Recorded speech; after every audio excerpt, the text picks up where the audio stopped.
நீங்க EPFO account வச்சிருக்கீங்களா? உங்களுக்கு ஒரு குட் நியூஸ். சில மாதங்களாவே இபிஎஃப்ஓ மாற்றங்கள் 3.0ன்னு ஒரு சில விஷயங்கள கேள்விப்பட்டுட்டு இருக்கோம். ஆனா அது எப்ப அமலுக்கு வரும்னு எல்லாருமே காத்துக்கிட்டு இருந்த நிலைமையில, ஜூலை 1ஆம் தேதியிலிருந்து இந்த மாற்றங்கள் இம்ப்ளிமெண்ட் ஆக போகுது. இனி உங்க பிஎஃப் பணத்தை ஈஸியா ஏடிஎம்ல இருந்து நீங்க வித்ட்ரா பண்ணிக்கலாம். ஆனா வெறும் 75% மட்டும் தான் வித்ட்ரா பண்ண முடியும். இந்த மாற்றங்கள் இருக்கக்கூடிய பெனிஃபிட்ஸ் நீங்க அடையணும் அப்படின்னா ஃபர்ஸ்ட் நீங்க எலிஜிபிளா இருக்கணும். அதுக்கு சில பிரிப்பரேஷன்ஸ் நீங்க பண்ணினா மட்டும் தான் இந்த ஒரு பெனிஃபிட்ஸை உங்களால அடைய முடியும். ஜூலை 1ஆம் தேதியிலிருந்து வர இருக்கிற இந்த இபிஎஃப்ஓ 3.0க்கான பெனிஃபிட்ஸ் அடையணும்னா எந்த மாதிரியான பிரிப்பரேஷன் பண்ணிக்கணும், எந்த மாதிரியான மாற்றங்கள் வரப்போகுது அப்படிங்கிற எல்லா விவரத்தையும் வீடியோ கடைசி வரைக்கும் பார்த்து தெளிவா தெரிஞ்சுக்கோங்க. வெல்கம் டு பாஸ் வாலா தமிழ். நான் உங்க மேகலா கண்ணன்.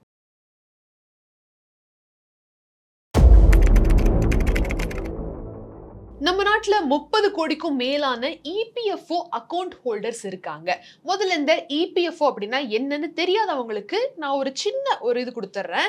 இபிஎஃப்ஓ அப்படின்னா எம்ப்ளாயீஸ் ப்ராவிடென்ட் ஃபண்ட் ஆர்கனைசேஷன் அப்படின்னு. இப்போ நீங்க ஏதாவது ஒரு கம்பெனி ஆர்கனைசேஷன்ல ஒர்க் பண்றீங்க அப்படின்னா உங்க சார்பாகவும் உங்களோட சம்பளத்துல இருந்து ஒரு சில பங்கு எடுத்து அதுக்கப்புறம் கம்பெனி சார்பா ஒரு அமௌண்ட் போட்டு அந்த அமௌண்ட்டுக்கு அரசாங்கம் இந்த இபிஎஃப்ஓ இதுக்கு திட்டத்துக்கு கீழே 8% வரைக்கும் இன்ட்ரெஸ்ட் போட்டு நம்மளுக்கு ஒரு அமௌண்ட்டை உருவாக்கி கொடுக்குற அந்த ஒரு சேமிப்புன்னு கூட சொல்லலாம், ரிட்டையர்மெண்ட் பிளான்னு கூட சொல்லலாம். சைட் டைம்ல அப்படியே நம்ம எம்ப்ளாய்மெண்ட்கான ஒரு நல்ல ஒரு இதுன்னு கூட சொல்லலாம். அதுதான் இபிஎஃப்ஓ. இப்போ உங்களுக்கு ஒரு தெளிவு வந்திருக்கும்னு நினைக்கிறேன். உங்க சேலரியில டிடெக்ட் ஆகுதுல பிஎஃப் பணம், அதுதான் இபிஎஃப்ஓ. ஸோ இந்த இபிஎஃப்ஓல நிறைய மாற்றங்கள் வந்துகிட்டு இருந்துச்சு. கடந்த சில மாதங்களாவே என்னப்பா எதோ சொல்றாங்களே அதெல்லாம் எப்ப இம்ப்ளிமெண்ட் ஆகும் அப்படிங்கிற ஒரு காத்திருப்பு எல்லா மக்கள்லயும் இருந்துகிட்டு இருந்தது. இப்போ ஜூலை 1ஆம் தேதியிலிருந்து இந்த எல்லா மாற்றங்களும் அமலுக்கு வரப்போகுது. சோ என்ன மாதிரியான மாற்றங்கள் வரப்போகுது அப்படிங்கறத நம்ம தெளிவா பார்ப்போம். அதுக்கு முன்னாடி இந்த பெனிஃபிட்ஸ் எல்லாத்தையும் நீங்களும் அடையணும் அப்படின்னா முக்கியமா சில பல வேலைகளை நீங்க பண்ண வேண்டியிருக்கு. இந்த வேலை இந்த பிரிப்பரேஷனை நீங்க பண்ணல அப்படின்னா நீங்க எலிஜிபிளா இருக்க மாட்டீங்க அந்த பெனிஃபிட்ஸ் அடையிறதுக்கு. என்ன அப்படிங்கறத சொல்றேன், நீட்டா கேளுங்க. ஃபர்ஸ்ட் உங்களோட இபிஎஃப்ஓ அக்கவுண்ட்டுக்கு ஆதார் கார்டு லிங்க்டா இருக்கா அப்படிங்கறத தெரிஞ்சுக்கோங்க. உங்க ஆதார் கார்டு இபிஎஃப்ஓ அக்கவுண்ட்டுக்கு லிங்க்டா இருக்கா? ஃபர்ஸ்ட் உங்க பேங்க் அக்கவுண்ட்டுக்கும் ஆதார் கார்டுக்கும் லிங்க் ஆயிருக்கா அப்படிங்கறத தெரிஞ்சுக்கோங்க. அப்படி இல்லைன்னா இம்மீடியட்டா அதை பண்ணுங்க. உங்க ஆபீஸ்ல இருக்கக்கூடிய ஹெச்ஆர் டிபார்ட்மெண்ட் கிட்ட டிஸ்கஸ் பண்ணி இது எப்படி பண்ணலாம் அப்படின்னு கேளுங்க. அவங்களே உங்களுக்கு என்ன பண்ணலாங்கிறத சொல்லுவாங்க.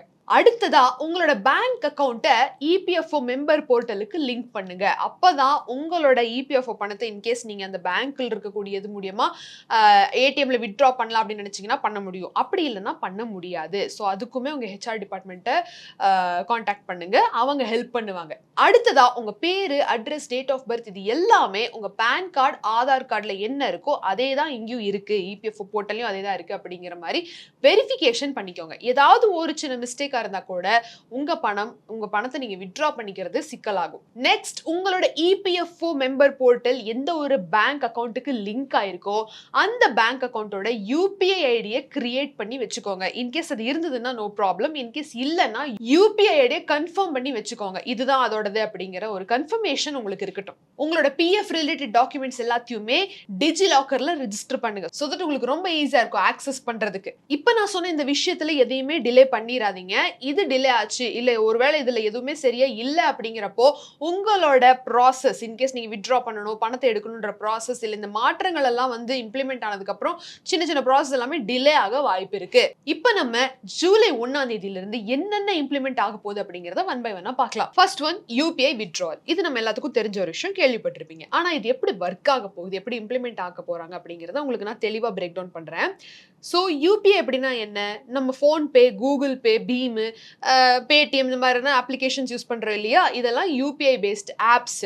இதெல்லாம் பேமெண்ட் ஆப்ஸ். இந்த ஆப் மூலியமா நீங்க உங்க இபிஎஃப்ஓ அக்கவுண்ட்ல இருக்கக்கூடிய பணத்தை உங்க பேங்க் அக்கவுண்ட்டுக்கு டிரான்ஸ்ஃபர் பண்ணிக்கலாம் அப்படிங்கறத இந்த யூபிஐ வித்ட்ராவல் அப்படின்னு சொல்றாங்க. அப்படி இல்லைன்னா ஏடிஎம் போய் கூட யூபிஐ மூலியமா நீங்க கேஷை வித்ட்ரா பண்ணிக்கலாம் அப்படிங்கிறது இன்னும் 2 ஆப்ஷன். சோ இந்த 2 ஆப்ஷன் தான் இப்போ அமலுக்கு வரப்போகுது. இத EPFO National Payments Corporation of India NPCI கூட பேசி கலந்துரையாடி இப்போ இனிஷியலா வித்ட்ரா பண்றதுக்கு லிமிட் வந்து 25,000 இருந்து 50,000 வச்சுக்குவோம். இது எப்படி ப்ராசஸ் ஆகுதுன்னு பார்த்துட்டு அதுக்கப்புறம் நம்ம வந்து ஃபர்தர் ஸ்டெப்ஸ் எடுப்போம் அப்படின்னு சொல்லி இப்ப இருக்கக்கூடிய அந்த லிமிடேஷன்ஸ் இதுதான். ஒருவேளை நீங்க யூபிஐல வித்ட்ரா பண்றீங்க அப்படின்னா உங்களுக்கு ஆதார் பேஸ்ட் ஓடிபி வரும். அதை ஷேர் பண்ணதுமே அந்த ஒரு அமௌண்ட் உங்க பேங்க் அக்கௌண்ட்டுக்கு டிரான்ஸ்ஃபர் ஆகும். அப்படி இல்லை ஏடிஎம்ல வித்ட்ரா பண்றீங்க அப்படின்னா இபிஎஃப்ஓ உங்களுக்கு பிஎஃப் ரிலேட்டட் வித்ட்ராவல் கார்டை வந்து இஷ்யூ பண்ணுவாங்க. ஸோ இந்த கார்டை நீங்க ஏடிஎம்ல போட்டதும் நார்மலா பேங்க் அக்கௌண்ட்ல இருந்து நீங்க பணம் எடுக்கிற மாதிரி இபிஎஃப் அக்கௌண்ட்ல இருந்து நீங்க பணத்தை எடுத்துக்க முடியும். ஸோ இந்த கார்டை இஷ்யூ பண்ணுவாங்க. அண்ட் இந்த ரெண்டு விஷயத்துல இருந்தும் பணத்தை வித்ட்ரா பண்ணிக்கிறதுக்கு உங்களுக்கு தேவையான எலிஜிபிலிட்டி என்னன்னு பாத்தீங்கன்னா உங்களோட இகேவைசி கம்ப்ளீட் ஆயிருக்கணும், உங்களோட யூஏஎன் நம்பர் ஒர்க்கிங்ல இருக்கணும், ஆக்டிவா இருக்கணும், அண்ட் உங்களோட ஆக்டிவ் மொபைல் நம்பர் எதுவோ அது யூஏஎனுக்கு லிங்க் ஆயிருக்கணும், அண்ட் இம்பார்ட்டன்டா உங்களோட ஆதார் அண்ட் பேன் யூஏஎனுக்கு லிங்க் ஆயிருக்கணும். ரெண்டாவது பெரிய மாற்றம் ஆட்டோ செட்டில்மெண்ட். என்னது ஆட்டோ செட்டில்மெண்ட் அப்படின்னா இப்போ உங்களுக்கு உங்க பிஎஃப் அக்கௌண்ட்ல இருக்கக்கூடிய பணம் வந்து தேவைப்படுது. ஆனா அது அந்த பணம் எவ்வளவா இருந்தாலும் அந்த பணத்துக்கான டாக்குமெண்டேஷன் ரீசன் அது இதுன்னு ப்ரூஃப் எல்லாம் காமிச்சு அது எல்லாமே அப்ரூவ் ஆனதுக்கு அப்புறம் தான் அந்த பணம் வந்து உங்க அக்கௌண்ட்டுக்கு வந்துகிட்டு இருந்தது. இது முன்னாடி நடந்துகிட்டு இருந்த கதை. ஆனா ஜூன் 2025 இருந்து இது என்ன பண்ணிட்டாங்க அப்படின்னா இந்த லிமிட் இருக்கு பாத்தீங்களா, இந்த கேவைசி காம்ப்ளைண்ட் அக்கௌண்ட் ஹோல்டர்ஸ் அப்படின்னு சொல்லுவாங்க. ஸோ இப்போ உங்களுக்கு எந்த விதமான பெரிய டாக்குமெண்டேஷன் ப்ராசஸும் இல்லாம உங்களுக்கு இமீடியட்டா ஒரு சில 2 நாள்லயே வந்து பணத்தை டிரான்ஸ்ஃபர் பண்ற மாதிரியான ஒரு இதுதான் இது. இப்போ இது முன்னாடி என்ன லிமிட்ல இருந்ததுன்னா 1,00,000 ரூபாயா இருந்தது. அந்த 1,00,000 இப்போ 5,00,000 இன்க்ரீஸ் பண்ணியிருக்காங்க. which means 5,00,000 ரூபாய் வரைக்கும் எந்த விதமான பெரிய அளவுல டாக்குமெண்டேஷன் ப்ராசஸ், வெரிஃபிகேஷன் ப்ராசஸ், இதை சப்மிட் பண்ணுங்க அதை சப்மிட் பண்ணுங்கன்னு சொல்லி ஒரு 15-20 நாள் கழிச்சு அந்த ஒரு பணம் டிரான்ஸ்ஃபர் ஆகிறத விட 5,00,000 ரூபாய் வரைக்கும் உங்களுக்கு ஆட்டோ செட்டில்மெண்ட் பண்ணப்படும் வித்தின் 72 ஹவர்ஸ்ல. இது ஜூலை 1ஆம் தேதியிலிருந்து ஸ்டார்ட் பண்ண போறாங்க அப்படிங்கிறத இபிஎஃப்ஓ டிசைட் பண்ணியிருக்காங்க. And Ministry of Labour and Employment என்ன சொல்லியிருக்காங்கன்னா கடந்த ஒரே ஒரு வருஷத்துல 3.5 கோடி ரூபாய்க்குமான கிளைம் வந்து வந்திருக்கு ஃபார் திஸ் ஆட்டோ செட்டில்மெண்ட். 5,00,000 ரூபாய்க்குள்ள வரக்கூடிய செட்டில்மெண்ட்டுக்கு 3.5 கோடி ரூபாய்க்கு மேலான கிளைம் மட்டுமே எங்களுக்கு வந்திருக்கு அப்படின்னு சொல்லி அவங்களும் சொல்றாங்க. மூணாவதா வெறும் 75% மட்டும் தான் என்னால வித்ட்ரா பண்ண முடியுமா அப்படிங்கிற ஒரு கேள்விக்கு பதில் ஆமா. ஜூலை 1ஆம் தேதியிலிருந்து வெறும் 75% மட்டும் தான் உங்களால வித்ட்ரா பண்ண முடியும். இது ஆல்ரெடி சில இடங்கள்ல வந்து இம்ப்ளிமெண்ட் ஆயிட்டு இருக்கு. எப்படின்னு சொல்றேன் கேளுங்க. இப்போ உங்களோட பிஎஃப் அக்கௌண்ட்ல இருக்கக்கூடிய பணம் 100 ரூபாயா இருக்கு அப்படின்னா அந்த 100 ரூபாயில 75 ரூபாய் மட்டும் தான் உங்களால வித்ட்ரா பண்ண முடியும். மீதி 25 ரூபாய் அக்கௌண்ட்லயே தான் இருக்கும். அதுவும் நீங்க ஒர்க்கிங்ல இருக்கிறீங்க அப்படின்னா கூட இந்த பார்ஷியலான ஒரு வித்ட்ரால்னு சொல்லக்கூடிய 75% மட்டும் தான் உங்களால வித்ட்ரா பண்ண முடியும். மீதி 25% அப்படிதான் இருக்கும். அப்ப அந்த 25%க்கு என்ன ஆகும், எங்க போகும் அந்த பணம் அப்படின்னு கேட்டீங்கன்னா எங்கேயும் போகாது. அண்ட் இந்த 25% எப்ப நான் எடுத்துக்கலாம் கம்ப்ளீட்டா வெளியில அப்படின்னு கேட்டீங்கன்னா அதுக்கு சில சினாரியோஸ் இருக்கு. ஒன்னு நீங்க ரிட்டையர் ஆனதுக்கு அப்புறம் எடுக்கலாம். எப்போன்னா உங்களுக்கு 55 வயசு ஆனதுக்கு அப்புறம் வேலையெல்லாம் நீங்க விட்டதுக்கு அப்புறம் உங்களுக்கு அந்த ஒரு 25% பேலன்ஸ் அமௌண்ட் நீங்க எடுத்துக்கலாம். ரெண்டாவது சிச்சுவேஷன் நீங்க வேலை இல்லாம 12 மாசம் கான்சிக்யூட்டிவா, அதாவது நடுவில் 1 மாசம் 2 மாசம் வேலைக்கு போயிட்டு வந்தேன் அவ்வளவுதான், மற்றபடி 12 மாசம் வேலை இல்லாம அப்படி கிடையாது.